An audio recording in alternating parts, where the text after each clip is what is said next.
Hey everybody, Caleb here. Just wanted to do a quick recap of my visit with the therapist on Monday. It was pretty good.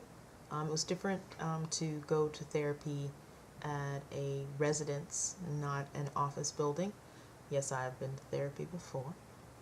Overall, the visit went relatively well. I went to see Dr. Uzi Ben Ami. He is in Rockville, Maryland. He takes my insurance, so that works out great because it's a lot better than having to pay $150 per visit versus $10 copay. So, takes my insurance, that's great. Um, he gave me a really good kind of lay of the land as far as what, you know, he envisioned the roadmap to be for me, but he really left that open to my own personal wants, needs, and goals. Um, he does follow the Harry Benjamin standards of care, so I do have to see him for a certain period of time before he will issue the T letter. Um, but, to speed up that process, he did say that we have visits once a week. That way that happens a little bit faster. Um, he does a psychological eval as part of it. It's really unfortunate that gender identity disorder is classified as a mental health issue. Great for my pocketbook, because it's covered under insurance, but not so much for the fact that I have to basically be determined not crazy in order to justify that I actually am just confused about my identity, or my gender identity rather. Kind of confusing. Anyway, was really a great visit. I was really apprehensive starting off talking to him about, my sexuality and people I've dated, and, how I feel about um, myself, dysphoria, things like that. But after, he gave me kind of like the lay of the land, I felt a little bit more comfortable over the course of the visit. He wanted a lot of family history, and asked a lot about how family was going to accept, or if I thought my family was going to accept me as a trans man.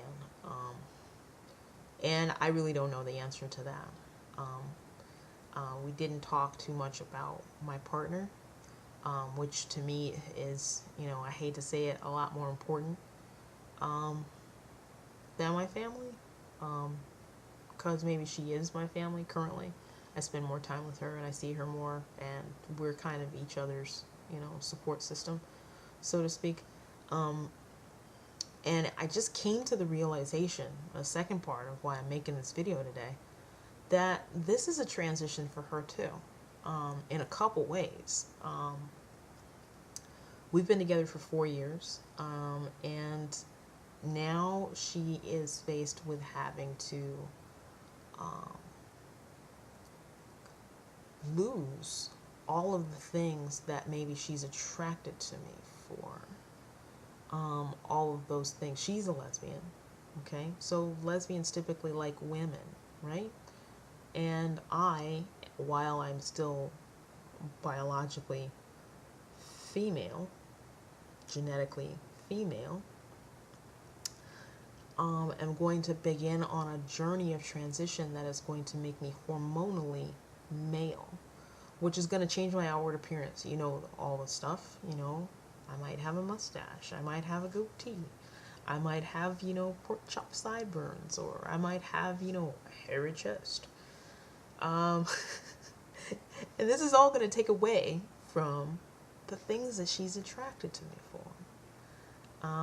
She's not bisexual that I know of. She is lesbian. She loves women. She loves women's bodies. And unfortunately, this is the part of myself that I hate the most. So, where do we go? You know? We've talked about our relationship, and I'm glad that we are going to pursue and continue, because I don't know what I would do without her. So we'll just see how it goes. I think that she's just as nervous and as scared as me, but I feel like if the roles were reversed, if it were her that were transitioning, I think that it would be a little more clear cut for me. Unfortunately, I mean, not unfortunately, but fortunately, I have the experience of being in relationships with men before. I have a son. So I've been in relationships with guys. And I've been in love with guys. So I feel like for me, I get kind of, both sides of it, or an understanding of both sides of it. And if this were her and not me, I would be all on board. I'd be like, hey, you got to do you. I love you as a person, so it's not necessarily about, all about your physical appearance, your gender identity, your marker on your driver's license. I'm in love with you as a person. I like to spend time with you as who you are, not, your physical stuff. I don't even know if that makes any damn sense, but it's how it would work for me. But being that she's very, I don't want to say superficial, because that's a bad word to say, right? You can't say that someone's superficial. You can't say that your partner's superficial, even if it's true. Physical attributes are very, important to her. Right. Me without breasts might be less appealing. But what is she in love with? Is she in love with me? Or is she in love with my breasts? I don't know.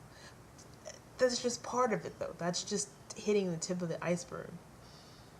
As I transition, am I expecting her to now refer to me as her husband and not her wife?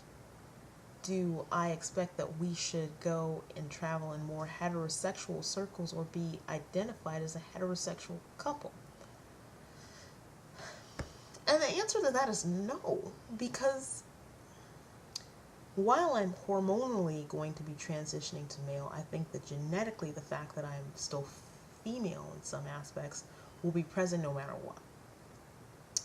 Which is the reason that I diss all y'all who say, with the don't date lesbians videos. Because if I were to not date lesbians, I would be ending a relationship. And I just can't see myself doing that. If I were to not be in this relationship and date a straight woman is looking for a man. While I am genetically male, not genetically male, I'm hormonally male. Genetic male is what she's looking for because we're missing one vital piece of equipment.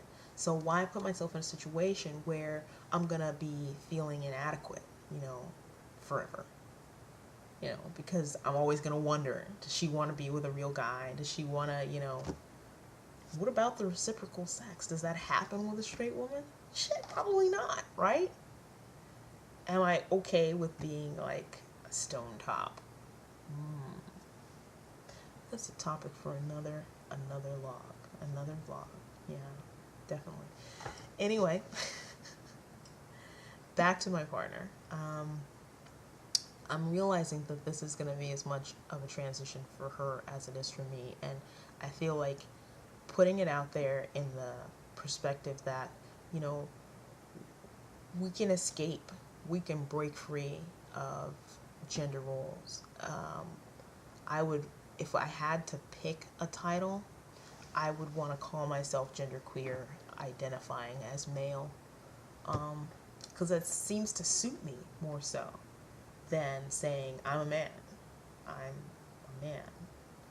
And a lot of trans men are going to get on me for that. And be like, you got to come to our side. You got to be here, or you got to be over there. You can't be in the middle. I feel like my gender, I'm over there all the way, right? As far as my gender's concerned, because that's what I feel inside, right?